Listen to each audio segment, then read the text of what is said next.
இங்க ராஜாங்கத்துக்காக மேடை ஏறி பேச போன தமிழ் செல்வி எல்லாரையுமே கூப்பிட்டு நடந்த விஷயத்த சொல்லி இங்க ராஜாங்கத்துக்காக தரவா பேசி வாக்கு சேகரிக்கிறாங்க. இதெல்லாம் பார்த்த அங்க வந்த அமைச்சரும் ரொம்பவே சந்தோஷப்படுறாரு. ஆமாம், இந்த பொண்ணு யாருன்னு கேட்க, இதுதான் இங்கே ராஜாங்கத்தோட மருமக அப்படின்னு சொல்ல, இதை கேட்டு ரொம்பவே சந்தோஷமாக எங்கள் தமிழ் செல்வியை கூப்பிட்டு இங்கே அமைச்சர் பேச ஆரம்பிக்கிறாரு. நீ இப்படி பேசுவேன்னு நினைக்கவே இல்லைம்மா. இங்கே படித்த நிறைய பேர் இருக்காங்க, ஆனால் யாராலையும் இங்கே ஆளுங்களை வர வைக்கவே முடியல. ஆனால் நீ பேசின பேச்சை கேட்டு நானே வியந்து போயிட்டேன் அப்படின்னு சொல்ல, ராஜாங்கம் உனக்கு நல்ல மருமக மட்டும் இல்லை, உனக்கு இந்த கட்சிக்காக ஏற்ற ஒரு பிள்ளையை தான் நீ மருமகளாக தேர்ந்தெடுத்திருக்க. இதை பார்க்கும்போது எனக்கு அம்புட்டு சந்தோஷமாக இருக்குது அப்படின்னு சொல்கிறாரு. தலைவர்கிட்ட இங்கே நடந்த விஷயத்த எப்படி சொல்ல போகிறனோன்னு பயந்துக்கிட்டே இருந்த ராஜாங்கம். ஆனால் உன் மருமக பேசின பேச்சால் வந்த எல்லாருமே உன்னை புகழ்ந்து பாராட்டிட்டு போகிறாங்க. எனக்கு உன் மேலே நம்பிக்கை வந்துருச்சு. இந்த வருஷம் நடக்க போகிற தேர்தலில் கண்டிப்பாக நீ தான் ஜெயிக்க போகிற. அதுக்கு உண்டான வாய்ப்பை தேடி கொடுத்ததே உன் மருமக தான் அப்படின்னு இங்கே தமிழை மட்டும் இல்லாமல் ராஜாங்கத்தையும் புகழ்ந்து பாராட்டி பேச, இது எல்லாத்தையுமே கீழே நின்று பார்த்துட்ருக்க தாமரையாக இருக்கட்டும், ஈஸ்வரின்னு எல்லாருமே கோவப்பட ஆரம்பிக்கிறாங்க. நாம் என்னென்னவோ நினச்சோம், ஆனால் அந்த தமிழ் செல்வியால் எல்லாமே மாறி போச்சே. இங்கே அமைச்சர் முன்னாடி இங்கே ரொம்ப பெருமையால் நிற்கிறாரு ராஜாங்கம். இப்படி ராஜாங்கம் பேரும் புகழுமா நிற்கிறதுக்கு காரணமாக இந்த தமிழ் செல்வி ஆயிட்டா. அது மட்டும் இல்லாமல் தமிழ் செல்வி மேலே இருந்த கோவம் எல்லாமே ராஜாங்கம் மாமாவுக்கு போயிருக்கும் போலையே அப்படின்ற மாதிரி பார்த்துக்கிட்டே நிற்கிறாங்க. இவ்வளவுக்கு வந்த எல்லாருமே இங்கே தன்னுடைய மாமனார் மேலே எந்த தப்புமே இல்லைன்னுட்டு இந்த தமிழ் செல்வி நிரூபித்தது மட்டும் இல்லாமல் ராஜாங்கத்தை பற்றி எவ்வளோ உயர்வாக பேசியிருக்குது. படித்த பிள்ளை தான் குடும்ப மானத்தை நல்லபடியாக காப்பாற்றிருச்சே அப்படின்னு சொல்லி தமிழை ரொம்பவே பெருமையாக பேசுகிறாங்க. இந்த விஷயம் தமிழோட அப்பா செல்லப்பாண்டிக்கும் தெரிய வர, என் பொண்ணு அந்த குடும்பத்துக்கு ஒரு நல்ல மருமகளாக இருப்பான்னு தெரிஞ்சுதான் எவ்வளோ கஷ்டப்பட்டாலும் அந்த வீட்டுக்கு வாழப்போகணும்னு அனுப்பி வச்சேன். இப்போ ராஜாங்கம் பேரில் ஒரு தப்பு இருக்குன்னு தெரிஞ்சு யாருமே அவரை ஏற்றுக்க முன்வரவே இல்லாதப்ப இப்படி ஒரு நல்ல பேரை வாங்கி கொடுத்தது என் பொண்ணு தானே அப்படின்னு சொல்லி தமிழை நினச்சி ரொம்பவே பெருமைப்படுறாரு செல்லப்பாண்டி. இந்த எல்லாருமே இங்கே தமிழ் செல்வி பேச்சில் ரொம்பவே பாராட்டி பேசினது மட்டும் இல்லாமல் தமிழ் செல்விக்காக எல்லாருமே கைத்தட்டுறாங்க. இங்கே ராஜாங்கத்துக்கு ஒன்றுமே பேச முடியல. தமிழ் செல்வியை படிக்க வைக்கக்கூடாது, தமிழ் செல்விக்குன்னு இருந்த ஹோட்டல் இருக்கக்கூடாதுன்னுட்டு சேதுவை நிற்க வச்சு கேள்வி கேட்டு அவமானப்படுத்தி நீ என் பையனே கிடையாதுன்னு இங்கே சேதுவை ஒரு பக்கம், இன்னொரு பக்கம் இங்கே தமிழ் செல்வி என் மருமகளாக இருக்கக்கூடாதுன்னுட்டு அவளை வீட்டை விட்டு ஒதுக்கி கார் செட்டில் தங்க வச்சேன். ஆனால் எனக்கு ஒரு பிரச்சனைன்னு வரும்போதும் என் மேலே தப்பு இருக்குன்னு மற்றவங்கெல்லாம் சொல்லி காட்டும் போதும் எனக்காக என் வீட்டில் உள்ளவங்களாலேயே உதவி செய்ய முடியாத நேரம் எனக்கு பக்கபலமாக உதவி செஞ்சு இப்படி பொதுக்குழுவுக்கு ஆளெல்லாம் சேர்த்தது இந்த தமிழ் செல்வி தான் அப்படின்னு சொல்லி ரொம்பவே பெருமைப்படுறாரு. ஆனாலும் இந்த விஷயத்தை வெளிக்காட்ட முடியாத ராஜாங்கமோ ரொம்பவே சந்தோஷப்படுறாரு. அது மட்டும் இல்லாமல் தமிழ் செல்வி நடந்தே தான் அவ்வளோ தூரம் வந்திருக்காங்க. இதை புரிஞ்சுக்கிட்ட ராஜாங்கமும் இங்கே சேதுவோட அம்மா கிட்ட சொல்கிறாரு, எல்லாருமே வரும்போது தமிழ் செல்வியவும் காரில் ஏற்றியே கூட்டிகிட்டு வாங்கன்னு சொல்ல, இதை கேட்டு தாமரையும் அது என்னது தமிழ் செல்வி நம்ம கூட காரில் வரதா, அவள் எப்பயும் போல் நடந்து வரட்டுமே மாமான்னு சொல்லும்போது, நான் சொன்னதை மட்டும் செய்யுங்க, எனக்காக இவ்வளோ செஞ்சுருக்கா, நீங்கள் எல்லாம் வேடிக்கை தானே பார்த்துட்டு இருந்தீங்க, நான் சொன்ன மாதிரியே அவளை கார்லேயே கூட்டிகிட்டு வாங்க அப்படின்னு சொல்லி என்றைக்கும் இல்லாமல் தமிழ் செல்வி ராஜாங்கத்தோட கார்லயே வீட்டில் போய் இறங்குறாங்க. அப்பத்தா என்னாச்சு ராஜாங்கம்னு சொல்லி வர, ராஜாங்கம் அங்கே நடந்த ஒவ்வொரு விஷயத்தையும் அப்பத்தா கிட்ட ரொம்பவே பொறுமையாகவும் ரொம்ப தமிழை பற்றி பெருமையாகவும் பேசுகிறாங்க. இதை கவனிச்ச அப்பத்தாவும் இது எல்லாத்துக்கும் காரணம் அந்த தமிழ் செல்வியா, நான் என்னவோ அவளால் தான் நம்ம குடும்பம் அவமானப்பட்டுச்சுன்னுட்டு இம்புட்டு நாள் அவளை ஏற்றுக்கவே கூடாதுன்னு நினச்சேன். ஆனால் என் மகன் தலை குனியாமல் இப்போ தலை நிமிர்ந்து நிற்கிறதுக்கு காரணம் இங்கே சேதுவோட பொண்டாட்டி தானா அப்படின்னு சொல்லி ஆச்சரியமாக பார்க்குறாங்க. பக்கம் ஈஸ்வரியா இருக்கட்டும், தாமரையோட அம்மா போஸ்ன்னு எல்லாருமே என்ன அண்ணன் எப்பயுமே இந்த தமிழ் செல்வியை புகழ்ந்து பாராட்டி பேசவே மாட்டாரே, அவள் படிக்கக்கூடாது, அவள் செய்து கூட ஒன்று சேர்ந்து வாழக்கூடாது, இந்த வீட்டுக்கு நான் மருமகளாக கூட்டிகிட்டு வந்தாலும் அவளை நான் என்னைக்கு மருமகளாக ஏற்றுக்க மாட்டேன்னு சொன்ன ராஜாங்கம் அண்ணனே என்னடானா இப்போ திடீர்னுட்டு இப்படி மனசு மாறி தமிழ் செல்வி செஞ்ச இந்த சின்ன உதவிக்காக இவ்வளோ பாராட்டி பேசிகிட்டு இருக்காரே அம்மா கிட்ட அப்படின்னு சொல்லி பார்த்துட்ருக்காங்க. அது மட்டும் இல்லாமல் உடனே மலர் ஓடி நடந்த எல்லா விஷயத்தையுமே கேள்விப்பட்டேன், இப்படி சந்தோஷமான ஒரு விஷயம் நடக்கும்னு எதிர்பார்த்துட்டு இருந்தேன், அதுக்கும் நீ தான் காரணமாக இருந்திருக்க, எனக்குன்னு ஒரு நல்ல வாழ்க்கையை அமைச்சு கொடுத்துருக்க, இப்போ நம்ம மாமா சந்தோஷமாக இந்த தேர்தலில் ஜெயிக்க போகிறாரு, அதுக்கும் காரணம் நீயாக தானே இருந்திருக்க அப்படின்னு சொல்லி வாழ்த்தெல்லாம் தெரிவிக்கிறாங்க. உடனே ஈஸ்வரி, ஏய் மலர், நான் தான் சொன்னேன்ல இந்த தமிழ் செல்வி கிட்ட பேசக்கூடாதுன்னுட்டு, அப்புறம் என்னவோ சொந்த தங்கச்சி மாதிரி பேசிகிட்டு இருக்கே அப்படின்னு சொல்லும்போது அதுக்கு ராஜாங்கம் சொல்கிறாரு, ஏன் மலர் தமிழ் செல்வி கிட்ட பேசக்கூடாது, அது வீட்டில் உள்ள எல்லாரும் தமிழ் செல்வி கிட்ட பேசலாம், அவளும் இந்த வீட்டோட மருமக தானே ஈஸ்வரி அப்படின்னு சொல்லும்போது எல்லாருக்குமே ரொம்ப பேரதிர்ச்சியாக இருக்குது. இதை ராஜாங்கம் தான் சொல்கிறாரா அப்படின்ற மாதிரி பார்த்துட்ருக்காங்க. தலைவர் ராஜாங்கத்துக்கு ஃபோன் பண்ணி இங்கே பேச ஆரம்பிக்கிறாரு. என்ன ராஜாங்கம், ஓ மருமக மூலமாக உனக்கு நல்ல பேர் கிடச்சிருக்கு போல, இங்கே நிறைய பேர் வந்தாங்களாமே, அது மட்டும் இல்லாமல் உனக்கு தான் நிறைய ஓட்டு கிடைக்க போகிறதா வேற இங்கே அமைச்சர் பேசுனதை கேட்டு நான் அம்புட்டு சந்தோஷப்பட்டேன் தெரியுமா. எனக்கு மேலே நிறைய நம்பிக்கை இருக்குது. இதில் மட்டும் நீ ஜெயிச்சிட்டேன்னா நீ எதிர்பார்த்த மாதிரியே உனக்கு பதவி உயர்வையும் நானே தருவேன் அப்படின்னு சொல்ல இதெல்லாம் கேட்டு ரொம்ப சந்தோஷப்படுறாரு.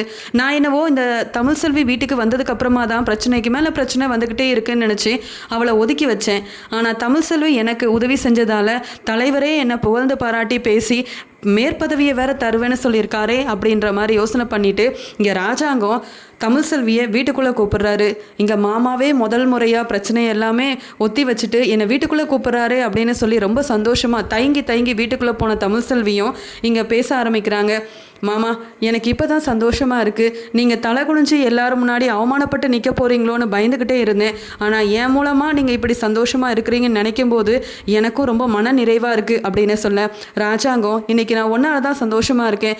நாளைக்கு என்ன நடக்குமோ ஏது நடக்குமோன்னு பயந்துட்டு இருந்தேன். இப்போ தலைவர்கிட்ட இருந்தே எனக்கு ரொம்பவே பெருமையான ஒரு விஷயம் வந்து கிடச்சிருக்கு.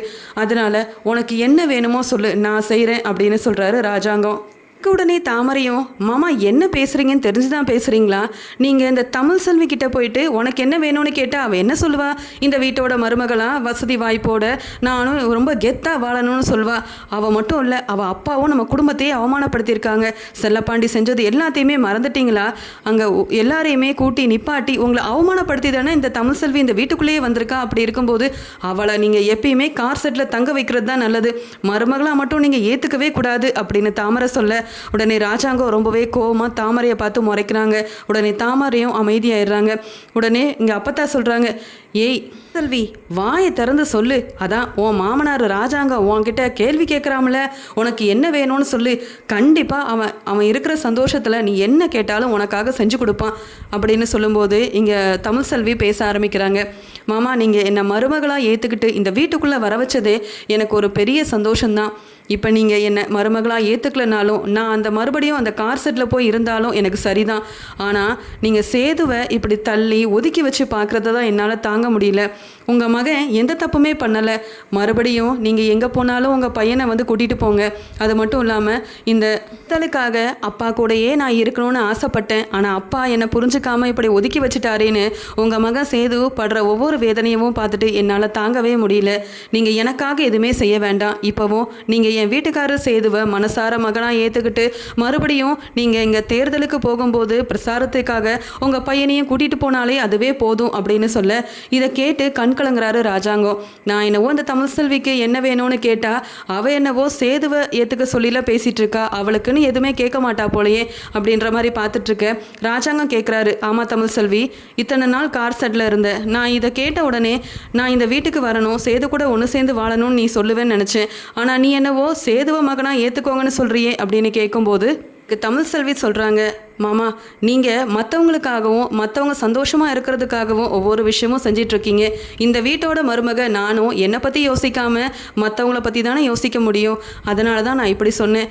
எனக்கு நீங்கள் எல்லாமே நல்லதாக தான் செய்வீங்கன்னு தெரியும் மாமா அப்படின்னு சொல்லிட்டு சேதுவுக்காக ரொம்பவே ஆறுதலாக பறிஞ்சு பேசிகிட்டு இருக்காங்க. இதை பார்க்கும்போது சேதுவோட அம்மா கண்கலங்கி போய் நிற்கிறாங்க. ஆமாங்க, சேதுவை இப்படி ஒதுக்கி வைக்காதீங்க. சேதுவோட இடத்துல போஸ் இல்லைங்க, வேற யாராலையும் இருக்க முடியாது. நீங்கள் என்ன சொன்னாலும் முதல்ல வந்து நிற்கிறது சேது மட்டும்தான். போஸை பற்றி உங்களுக்கு தெரியும், பொறுப்பாகவே இருக்க மாட்டான். அவனுக்கு பொறுப்புன்றது இல்லவே இல்லை. அப்படி இருக்கும்போது நீங்கள் எங்கே போனாலும் சேதுவே சேர்த்து கூட்டிகிட்டு போங்கங்க. நீங்கள் எப்பயுமே மகனாக பார்த்தா அது சேதுவை மட்டும்தான் நீங்கள் மகனாக பார்க்கணும் அப்படின்னு எடுத்து சொல்கிறாங்க. இதெல்லாம் கேட்டு ஈஸ்வரிக்கு தாங்கவே முடியல. சேதுவை ஒதுக்கி வைக்கணும். என்றைக்குமே ராஜாங்கம் சேதுவை வந்து ஏற்றுக்கவே கூடாது.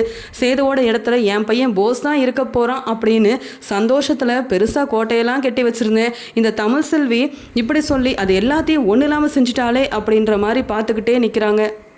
நம்ம போஸ் தான் சேதுவோட இடத்துல இருக்க போகிறான், இந்த சொத்து எல்லாமே போஸுக்கு தான் வந்து சேரப்போகுது, இந்த மலரை எப்படியாவது வீட்டை விட்டு வெளியில் அனுப்பிட்டு சேது ஆசைப்பட்ட மாதிரியே கல்யாணத்தெல்லாம் செஞ்சு வைக்கலாம் அப்படின்னு ரொம்ப ஆசைப்பட்டுட்டு இருந்தேன். இந்த தமிழ் செல்வி எல்லாத்தையும் ஒரே ஒரு விஷயத்தில் மாற்றிட்டாலே, ஒன்றும் இல்லாமல் செஞ்சுட்டாலே அப்படின்ற மாதிரி பார்த்துட்டு இருக்கும்போது ராஜாங்கம் சொல்கிறாங்க, நீ சொன்னதால தான் நான் சேதுவை மனசார வந்து ஏற்றுக்கிறேன். ஏன்னா உனக்காக அவன் ஹோட்டல் வச்சு கொடுத்ததும் தப்பு இல்லை, உன்னை அவன் படிக்கிறதுக்காக அனுப்புனதும் தப்பு இல்லைன்னுட்டு நீ மேடை ஏறி பேசின பார்த்தியா, அப்போவே நான் புரிஞ்சுக்கிட்டேன். ஏன்னா படித்த உன்னால தான் தைரியமாகவும் தெளிவாகவும் இப்படி வரவங்க எல்லாத்துக்கும் எடுத்து சொல்ல முடிஞ்சது.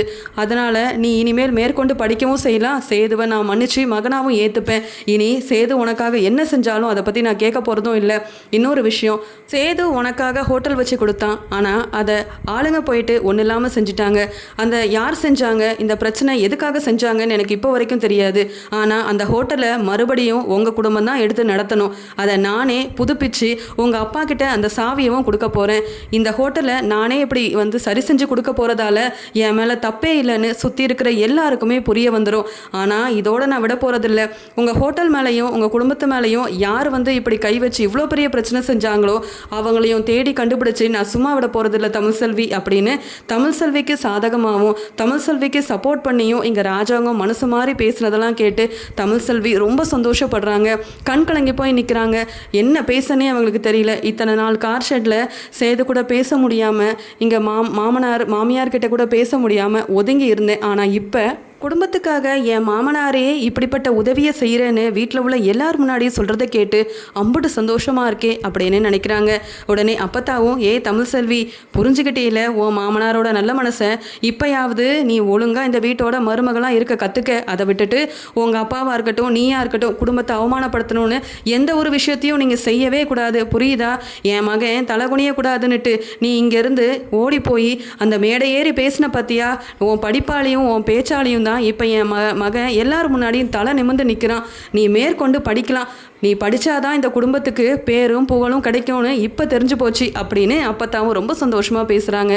ஒரு பக்கம் சேது தலை குனிஞ்சிக்கிட்டே நிற்க, என்னால் முடியாத விஷயத்த என் பொண்டாட்டி செஞ்சிட்டாலே அப்படின்ற மாதிரி சந்தோஷத்தில் நிற்கும்போது உடனே இங்கே தமிழ் செல்வி கேட்ட அந்த விஷயத்துக்காக டே சேது அப்படின்னு சொல்லி ராஜாங்கம் கூப்பிட்றாரு. இங்கே உடனே சேதுவும் அப்பா என்னையாப்பா அப்படின்னு கண் கலங்கிக்கிட்டே அழுதுகிட்டே சேது ராஜாங்கம் பக்கத்தில் போக ராஜாங்கம் சேதுவை கட்டி அணைச்சி, எதுக்காகடா அழுகிற? உன் பொண்டாட்டி நம்ம குடும்பத்துக்கே பேரும் புகழும் வாங்கி கொடுத்துருக்கா. உன் அப்பா இப்போ சந்தோஷமாக தலை நிமிர்ந்து நிற்கிறேன்னா அதுக்கு காரணம் தமிழ் தாண்டா.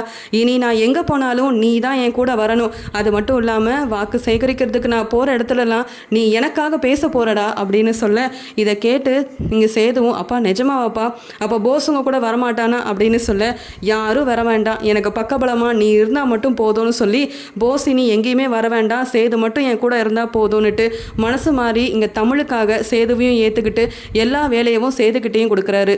இது ரொம்ப சந்தோஷமாக பொறுப்பெல்லாம் ஏற்றுக்கிட்டது மட்டும் இல்லாமல், அப்பா நீங்கள் எதுக்கும் கவலைப்படாதீங்கப்பா, எப்படி தமிழ் செல்வி உங்களுக்கு பேரும் புகழையும் வாங்கி கொடுத்தாலோ கண்டிப்பாக இந்த நேரத்துலையும் நீங்கள் தான்ப்பா ஜெயிக்க போகிறீங்க, கண்டிப்பாக நான் உங்களுக்கு உதவி செய்வேன்ப்பா, இப்படி நீங்கள் பொறுப்பை என்கிட்ட கொடுக்க மாட்டிங்களான்னு ஒவ்வொரு நாளும் யோசனை பண்ணி நான் ரொம்பவே மனவேதனையில் இருந்தேன். இங்கே தமிழ் செல்வி மூலமாகவே நீங்கள் மனசு மாறினது எனக்கு ரொம்ப சந்தோஷமாக இருக்குப்பா அப்படின்னு சொல்லி பேசிகிட்டு இருக்காரு சேது.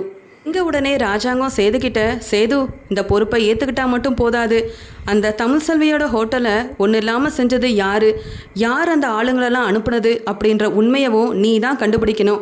இந்த சரியான நேரத்தில் நான் அவமானப்பட்டு தலை குனிஞ்சு நிற்கணும்னு யார் இப்படியெல்லாம் செஞ்சாங்கன்னு எனக்கு மட்டும் தெரிய வந்துச்சுன்னா, இந்த பிரச்சனைக்கு பின்னாடி யாரெல்லாம் இருக்காங்கன்னு மட்டும் உன் மூலமாக நீ கண்டுபிடிச்சி உன் மூலமாக எனக்கு தெரிய வந்துச்சுன்னா அவங்க யாரையும் நான் சும்மா விட போகிறதே இல்லை, கண்டிப்பாக அவங்களுக்கு நான் பதிலாக திருப்பி கொடுப்பேன் அப்படின்னு சொல்கிறாரு ராஜாங்கம்.